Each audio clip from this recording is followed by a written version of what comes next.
Comment dépasser le fameux taux d'endettement de 35? Hello les investisseurs sereins, j'espère que vous allez bien. Encore un épisode sur lequel on va se baser sur une question que j'ai reçue sur Instagram de Clara qui me dit: Bonjour Dorine, je me pose souvent la question suivante. Comment investir alors que j'ai déjà acheté ma résidence principale avec un taux d'endettement maximum? Et comment accumuler les biens sans dépasser les fameux 35? Bon, il y a 2 questions. La deuxième question, on peut répondre, tout de suite parce que, tu peux pas accumuler des biens sans dépasser les fameux 35. Tout le sujet va être là-dessus. Je sais pas Ouais. ce que tu en penses? Ouais, bonjour à tous. Je suis sur le podcast avec Dorine aujourd'hui.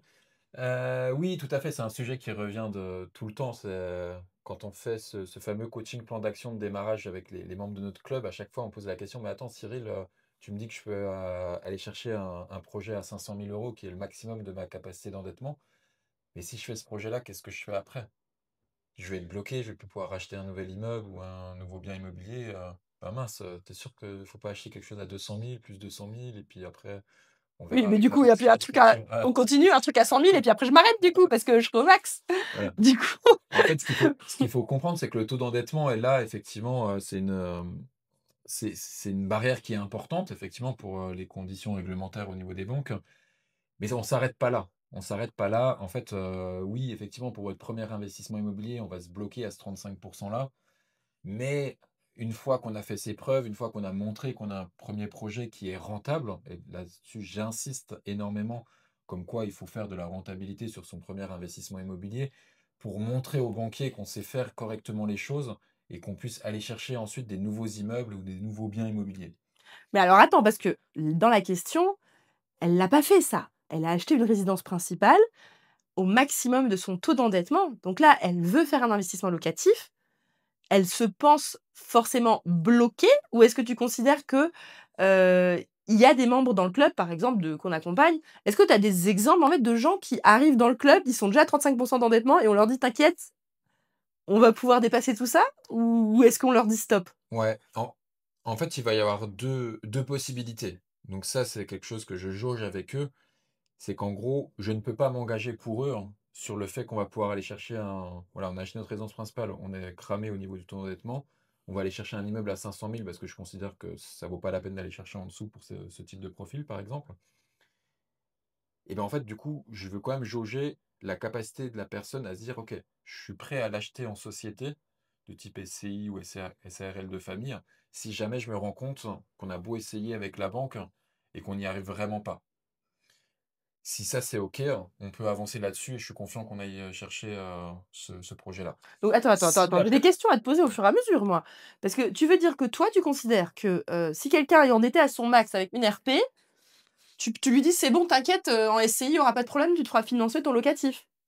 Oui, Peu si importe, si oui, la personne elle a de l'argent de côté, ses revenus, sa condition financière, tout ça, enfin, tu regardes quoi? bah, oui, on regarde quand même, On est son d'accord. métier, on regarde quand même, la nature de ses revenus, si la personne elle emprunte toute seule, si elle emprunte à 2, si elle a de l'argent de côté, hein, si elle a un bon scoring bancaire, ça tout ça, c'est quand même important et qui vont mettre des éléments positifs, des voyants ouverts pour, la banque.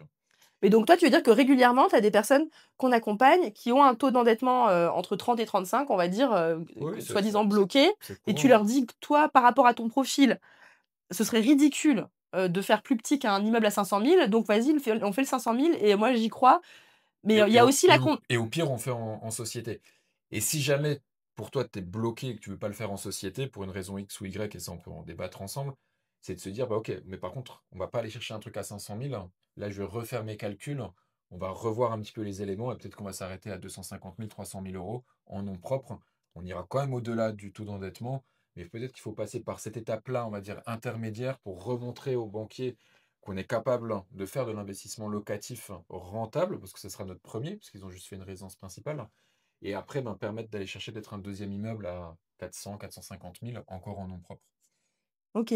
OK, donc en gros, toi, ta théorie, c'est que, le fait d'acheter en société facilite quand même les choses pour les emprunts, mais est-ce que tu as un minimum d'apport dans ce genre de circonstances que tu recommandes? ou pas du tout? 10 autour de 10%. 10% d'apport. Mais 10-15%. En fait, j'ai un exemple tout frais là en tête du mois de juillet de Christelle et Guillaume. Je veux dire, ils ont une reconversion professionnelle, ils ont un revenu qui est râlé pâquerette. Ils ont énormément d'argent de côté. On est allé chercher un immeuble en SCI autour de 400 000 euros le projet. Ils étaient prêts à mettre 100 000 euros sur la table. Je leur ai dit, attendez, on va commencer à faire les premiers rendez-vous avec juste 40 000 euros. Et au bout de un rendez-vous, deux rendez-vous, trois rendez-vous, on avait trois propositions sur la table avec 40 000 euros d'apport, 10%. OK, mais donc du coup, quand même, tu as accepté de faire ce genre de projet de cette taille parce que tu savais qu'ils avaient quand même pas mal d'argent de Ouais, côté. Tu pas osé si jamais ils avaient 50 000 de côté, quoi. Enfin, il y a aussi ce côté-là, c'est que, il faut, voir le dossier dans sa globalité. ouais. Heu Tu vois? Et typiquement, bah, là, la Clara qui nous a posé la question: «Est-ce que tu as de l'argent de côté ou pas? Est-ce que, tu arrives à mettre de l'argent de côté tous les mois?» C'est pour heu, ça qu'en fait, on peut pas, c'est ce que j'explique à chaque fois, c'est qu'on peut pas donner, une réponse exacte comme ça. En fait, nous, quand on le fait, ben, on se pose, les personnes, ils ont suivi des exercices, ils ont rempli un questionnaire, ils viennent avec une fiche complétée, j'ai eu le temps de la préparer en amont et du coup, après, on en débat, on en discute ensemble, moi, je vois les atouts qu'ils ont dans leur jeu et par rapport à ça, on est capable après d'aller se dire: «Ben, on va chercher un truc à 500 000 ou à 250 000». Mais je veux dire, c'est pas magique, quoi. Je peux pas dire: «Oui, oui, bien évidemment, allez-y au-dessus du taux d'endettement», alors qu'on connaît pas le profil de la personne, on sait pas son historique bancaire, on sait pas comment ça se trouve, elle a un crédit à la conso, j'en sais rien, tu vois? C'est compliqué, ouais, quoi. Il faut avoir une vue complète de la situation pour pouvoir aiguiller la personne. ouais. Ouais, donc en fait, la morale de l'histoire, c'est que tout est possible, Tout à fait. mais ça dépend de plein de facteurs et il faut analyser les choses. C'est-à-dire qu'on peut pas avoir des vérités en mode: «Ah bah, on peut pas dépasser 35 ou on peut pas emprunter si on a plus de 50 de prix de travaux par rapport au prix d'acquisition». En gros, ça sert à rien d'avoir des vérités comme ça. Il faut, essayer de se dire que tout est possible, mais à certaines conditions et il faut essayer de comprendre, bah, OK, à quelles conditions je peux réussir et commencer à discuter, avec les banquiers comme Exact, ça. on a plein d'exemples. Nous, à titre d'exemple, tu vois? Je veux dire, quand on a acheté notre troisième immeuble, on avait déjà dépassé notre capacité d'endettement. Quand on a acheté notre résidence principale, ben, on Enfin était au sommet de l'endettement. Et encore, quand j'ai serré la main de la directrice de banque, quand on avait eu notre prêt pour notre résidence principale, elle m'avait dit: «Tenez-moi au courant quand vous avez votre quatrième immeuble, ce sera avec plaisir pour vous suivre», quoi, tu bah, vois? ouais. Alors qu'on venait encore de s'endetter d'une résidence principale par-dessus le truc, quoi. Et je pense à Laurence dans le club, je pense, à Christelle et Guillaume que je viens de citer. Voilà, il y en a plusieurs. Laurence qui était, tu te rappelles, Ouais. au chômage, elle avait quitté Paris, ainsi de suite, et du coup, qui voulait acheter son immeuble. Et Mmh. au début, on était un peu perplexe sur le dossier, mais une fois qu'on a tous les éléments et encore une fois, qu'on arrive à identifier les atouts, parce que voilà, par rapport à ce que vous avez déjà réalisé, que ce soit professionnellement parlant, que ce soit dans l'immobilier, en fait, il y a des atouts qu'on peut utiliser et mettre en avant au niveau du Ouais. banquier et sur lesquels on peut jouer. Après, ben voilà, c'est de la négociation, de la discussion, de la posture, et trouver surtout le bon interlocuteur au niveau de la banque qui va comprendre la démarche et qui va nous suivre. Ouais, ouais, parce que pour moi, il y a 2 il y a 2 choses qui me viennent en tête et la 1re, c'est, le principe de proportionnalité. C'est que les gens, ils font souvent l'erreur d'être en mode un peu scolaire et en plus, les gens scolaires, souvent, c'est des gens parfois qui ont des bons revenus ou qui ont des bonnes situations, très, très scolaires, puis qui disent: «Oui, du coup, j'ai fait mes calculs, je peux qu'emprunter, 150 000 € parce que sinon je dépasse le taux d'endettement». Et puis en fait, tu te rends compte que la personne, elle a déjà une résidence principale d'une valeur de 800 000 € qu'elle a déjà remboursée à 50. Elle a déjà, un héritage, d'une maison secondaire, qui vaut 500 000, déjà pleinement remboursé, qu'elle a en nom propre. Et du coup, tu lui dis: «Attends, mais en vrai, dans les faits, ton patrimoine actif, ton patrimoine net, aujourd'hui, il est de 500 000 plus 400 000, on va dire, 900 000. Qu'est-ce que tu vas» et en plus de ça, c'est des profils parfois qui gagnent 10 000 € par mois. Qu'est-ce qu'on va s'embêter à faire un petit invest à 200 000 là? C'est ridicule, tu vois? Et en fait, «Oui, mais j'ai pas fini de rembourser ma résidence principale, c'est grosse mensualité, du coup, je vais dépasser le taux d'endettement, nin nin nin nin». Je fais: «Mais non, en fait, la logique, elle est pas là, c'est pas comme ça qu'on raisonne, en fait», et de réussir à prendre cette hauteur sur son profil et de penser proportionnalité. Moi, je trouve ça important. Nous, typiquement, aujourd'hui, dans notre réflexion de proportionnalité, je ne veux plus mettre d'énergie sur des biens à moins d'1 million. Parce qu'en fait, j'aurais l'impression que si je me concentre à des biens qui vont juste nous augmenter de 10 de notre patrimoine, je dis: «Mais si j'augmente que de 10 notre patrimoine tous les ans, enfin, j'aurais doublé, allez, dans 7 8 ans, si j'ai voilà». Mmh. Et je me dis: «Bah non, j'ai envie d'aller plus vite que ça», tu vois? On est parti de zéro. En 5 ans, on a fait, 3 000 de patrimoine. Je vais pas, avoir l'ambition de juste faire 6 millions dans 10 ans, tu vois? Ouais. Je vais avoir envie d'accélérer. Donc en fait, ayez cette notion de proportionnalité en tête, c'est super important par rapport à votre patrimoine existant, par rapport à vos revenus. Pareil, quelqu'un qui gagne 10 000 par mois, ça a aucun sens de faire un invest à 100 000 ou 200 000, aucun sens. Surtout que cette personne-là qui gagne 10 000 par mois, en règle générale, bah, elle a déjà un agenda qui est extrêmement chargé, hein. Donc du coup, quel est l'intérêt d'aller se lancer dans un processus d'investissement et d'acquisition pour augmenter son patrimoine de 100 000, 150 000, 200 000 euros, quoi. Mais ça me fait penser ce matin, je faisais un coaching plan d'action avec Karine, là, qui a rejoint le club. Et voilà, du coup, profil parisienne, avec des bons revenus, hein. Du coup, moi, j'aime bien quand on fait ce coaching plan d'action, d'arriver avec le questionnaire complété où j'explique en fait ce fameux calcul de taux d'endettement et ils viennent avec leurs propres chiffres et ils font ce calcul et je leur demande d'avoir la propre démarche de définition de leur fourchette de budget de leur projet. Sa fourchette de budget était entre 320 000 et 370 000 euros. Et du coup, ouais, je le vois dans le questionnaire, bah, elle était contente avec ça. Ok, je vais pouvoir faire une coloc en région parisienne ou quelque chose comme ça. Moi, j'ai préparé mon coaching en amont, ingénieur, bon profil, elle a sa résidence principale à Paris, qui est déjà voilà, depuis plusieurs années, euh, beaucoup d'argent de côté, très bien, très bonne posture, présente bien. Tu sais, clairement, je lui ai dit, le taux d'endettement de 35%, ok, tu l'as atteint avec tes 370 000, mais moi, je suis ok pour toi, et j'ai la certitude que si tu vas sur un projet tout mouillé, hein, quand je parle de projet tout mouillé, c'est vraiment acquisition, frais de notaire, frais d'agence, travaux, frais bancaires et frais de cautionnement ou d'hypothèque à 500 000 euros. Du coup, il était surpris, il m'a dit: «Ben non, Cyril, 500 000 euros, c'est beaucoup trop par rapport à 350, 370 000. Voilà, moi, mon rôle en tant que coach, c'est de lui dire: écoute, aujourd'hui, hein, par rapport à ce que tu gagnes, par rapport à ton emploi du temps, par rapport à tes responsabilités, par rapport au patrimoine que tu as et ton argent de côté que tu as, ce serait dommage, je trouve, de faire un projet en dessous de 350 000 alors que tu as la capacité d'aller chercher quelque chose à 500 000. Et je sais que le temps que tu vas passer pour faire un projet à 300 ou 350 000 ou un projet à 500 000, ça va être exactement le même temps. C'est le même processus de recherche, de trouver sa localisation, de faire des visites, de discuter avec un notaire, d'aller faire un dossier bancaire et ainsi de suite. Donc autant aller s'ajouter 150 000, 200 000 euros de plus Et du sur coup, elle ce a projet. décidé quoi? Bah, elle était trop contente, hein. OK, bon, bah, c'est bien. Des fois, les gens, ils stressent aussi parce qu'ils ont peur et ils se disent: «Ah oui, mais je veux faire un petit projet pour commencer», mais bon, après, c'est chacun, on doit Mais sa remarque première, c'était ça, c'est de me dire: «Mais attends, mais du coup, je vais, un dépasser mon taux d'endettement et 2 quand j'aurai réalisé ce projet-là, Cyril, je vais être bloqué. Comment je vais faire pour faire un deuxième investissement?» Tu vois? Le fameux sujet du taux d'endettement, voilà. Mais je pense que, voilà, ça a été communiqué, véhiculé comme quoi c'était compliqué d'avoir des prêts immobiliers, avec ce taux d'endettement à 35.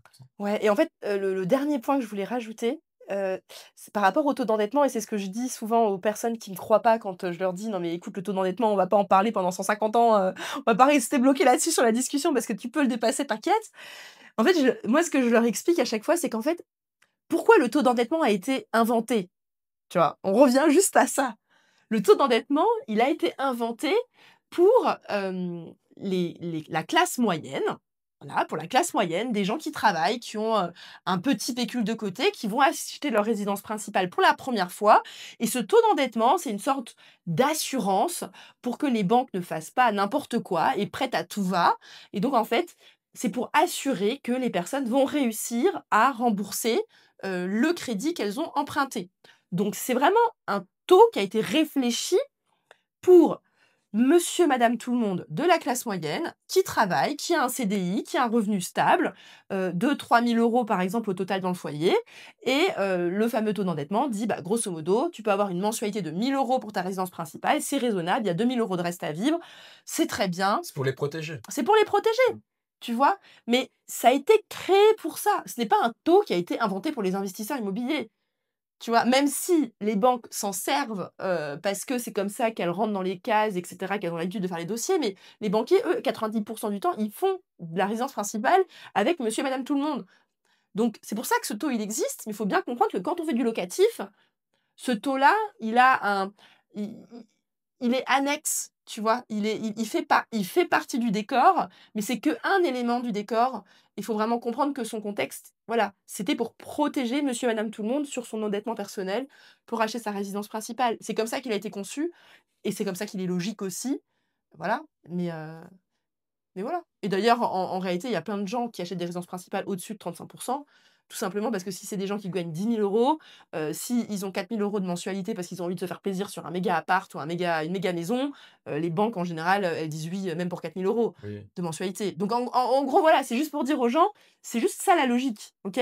Mais en il y a locatif, ouais, il y a d'autres logiques derrière, il y a pas que ça. ouais, c'est pas binaire en fait la banque, c'est pas des mathématiques en mode, oui, non, c'est vraiment en mode, on regarde le dossier dans sa globalité. Et bien évidemment, encore une fois, l'interlocuteur est important au niveau de la banque pour qu'il fasse ce travail de compréhension de la situation de chacun, de son dossier, et après de voir comment on peut aller chercher ce qu'on peut aller chercher. Mmh. Mais oui, oui, le taux est là pour protéger les emprunteurs, et on peut le voir, hein, quand il y a eu l'affaire des subprimes aux États-Unis, donc en 2007, on a bien vu que la banque Lehman Brothers a fait faillite. On a pu voir que les marchés financiers étaient compliqués et que le marché hypothécaire du crédit immobilier l'autre côté de l'Atlantique, hein, donc aux États-Unis, s'est complètement écroulé, hein. Les personnes ont dû quitter leur maison parce que le marché immobilier de l'autre côté, en fait, c'était des banques qui prêtaient à tout va sans vraiment étudier, sans avoir de garde-fou, hein, sur le crédit immobilier qui était possible auprès des monsieur et madame tout le monde, qui eux, en plus de l'autre côté, ils sont sur du taux variable. Donc, c'est-à-dire que si le marché évolue avec un taux qui augmente du jour au lendemain, au lieu d'avoir, on passe d'une mensualité de 1 000 $ à 2 000 $ et qu'elle double, bah, en fait, les gens sont pris au niveau de la gorge et du coup, devaient quitter leur maison. Nous, ce qui s'est passé en 2007 en France, il n'y a pas eu de vague de personnes qui ont dû quitter leur appartement, des banques qui ont fait faillite. Voilà, je veux dire, notre domaine bancaire est quand même bien, bien stable en France. Et ça, notamment, c'est dû à la rigueur et à la complexité de ce dossier du crédit immobilier pour sécuriser tout ça. OK. Merci beaucoup, Cyril, et puis, ben, j'espère que ça a donné des éléments, donc à de comprendre, en fait, la logique et pour moi, la morale de l'histoire, c'est faut quand même être, bien faire les choses et se former quand même sur le sujet parce que moi, je me rends compte que c'est quand même un gros point faible. En général, les gens, ils ont beaucoup de mal à estimer, tout seuls dans leur coin, combien ils peuvent emprunter.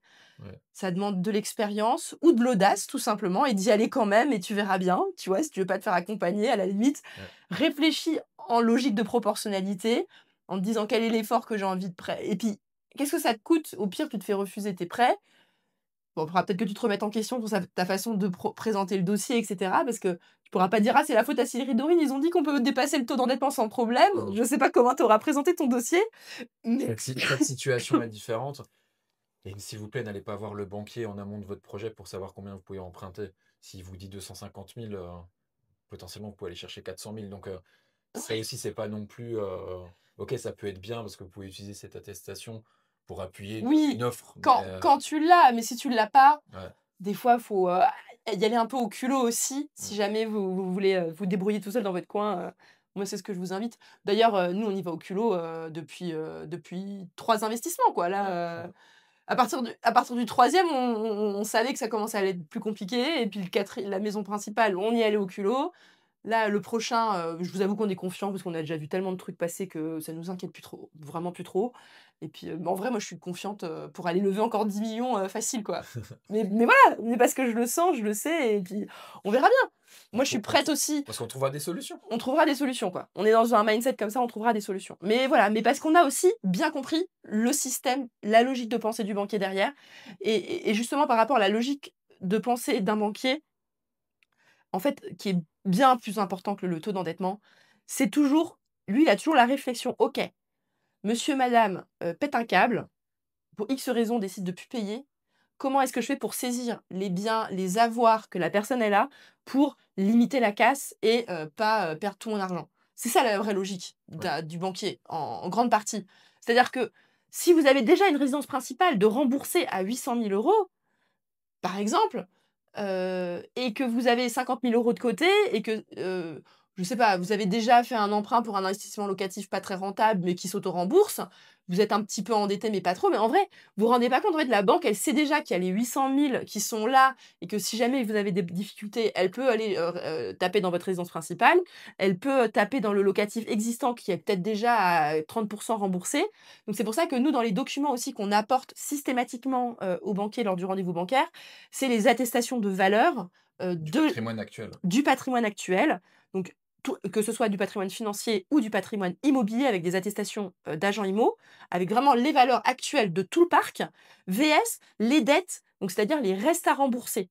Et ça, si vous voyez que vous avez une grosse marge de manœuvre, en fait, parce que plus vous avez d'actifs nets, bah, en fait, en réalité, plus vous êtes rassurant auprès d'un banquier VS quelqu'un qui n'a strictement rien et aucun actif. Mmh.